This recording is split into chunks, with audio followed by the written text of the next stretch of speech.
Hello, everyone. Welcome again to my channel. My name is Francis Ifacho, and I am an INFJ life coach, a speaker, and author, and also a spiritual teacher. Welcome to my channel. For all my returning subscribers, thank you once again for returning to my channel to this video.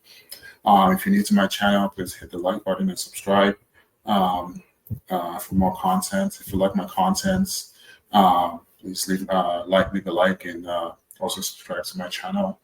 It is my mission to spread my knowledge on several spiritual topics, and hopefully my content and videos help to inspire people out there to live their life with more meaning and purpose.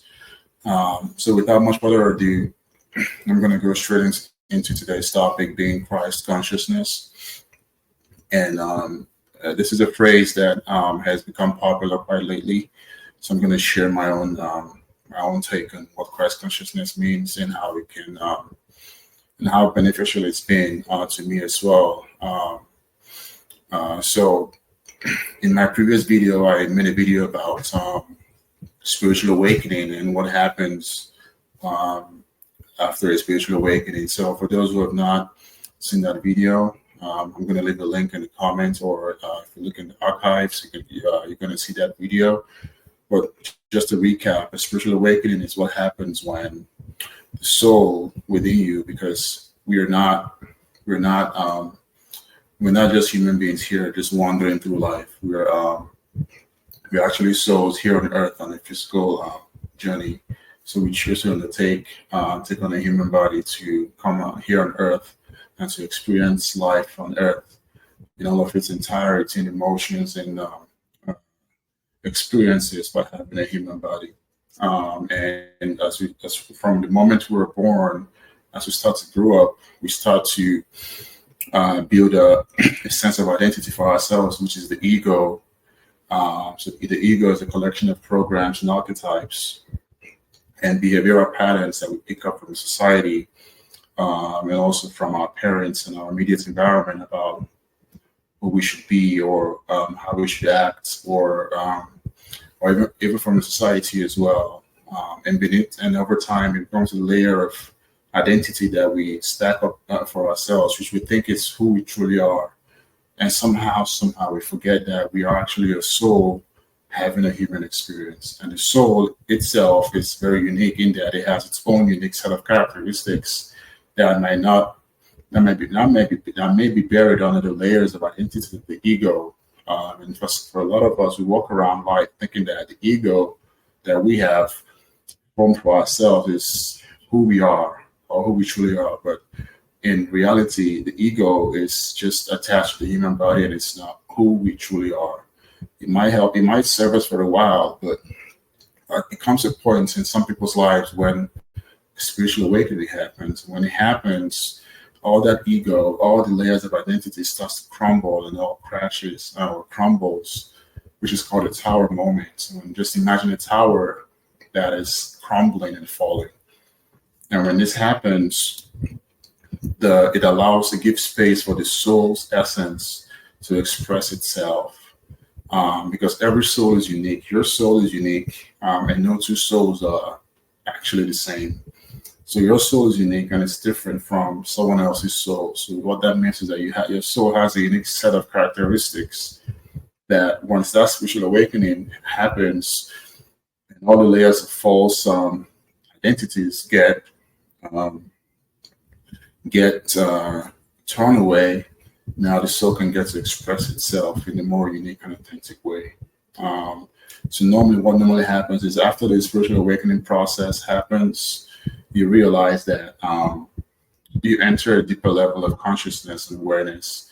You start to realize that you no longer identify with the human body or the ego, but you start to identify that with your soul's essence. And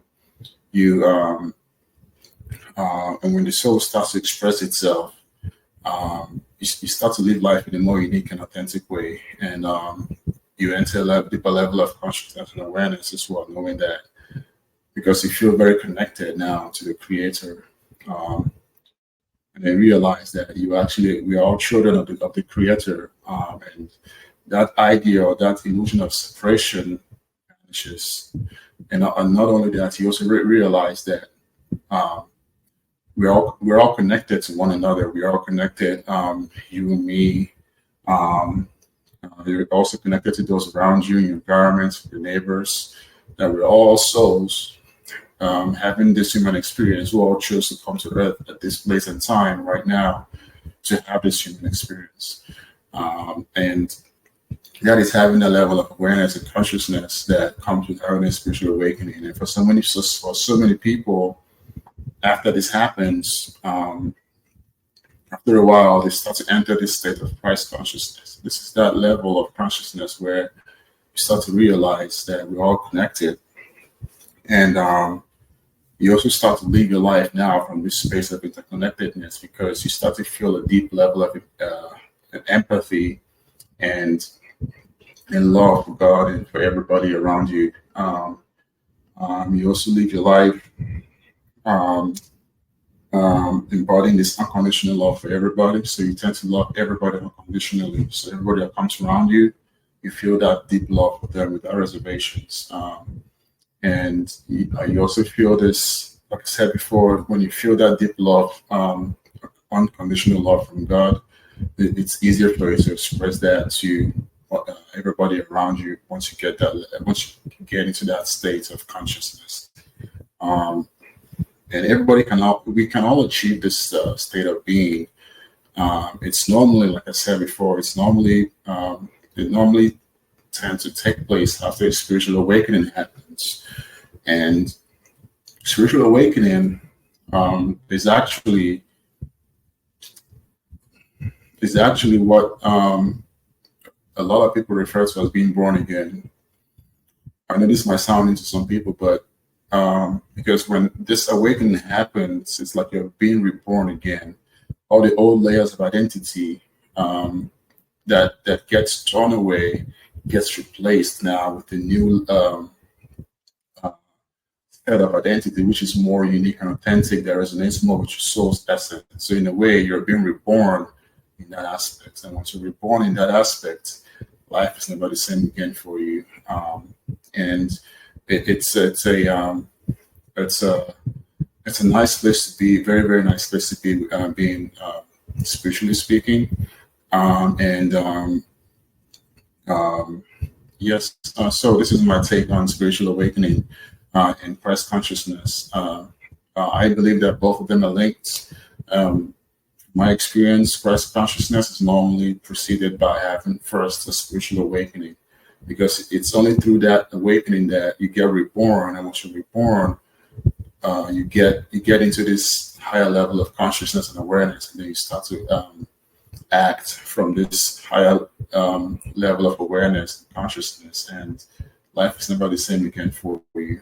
And ultimately, when you're in this space of the higher level of consciousness, and you surround yourself, or you're in the midst of people who have the same level of consciousness, it's you tend to form more deep soulful connections with people, more authentic connections, and love just spreads out effortlessly, and onto others as well, to animals, plants, to Mother Nature in general, to the Most High, the Creator of all, the Creator of the universe. So today, that's my take on Christ consciousness, and I hope that my take on this has explained what this means to you. If you have any different, let me know what you think about the video, or what your own thoughts are in the comment section, and I look forward to seeing you in the next video. Thank you.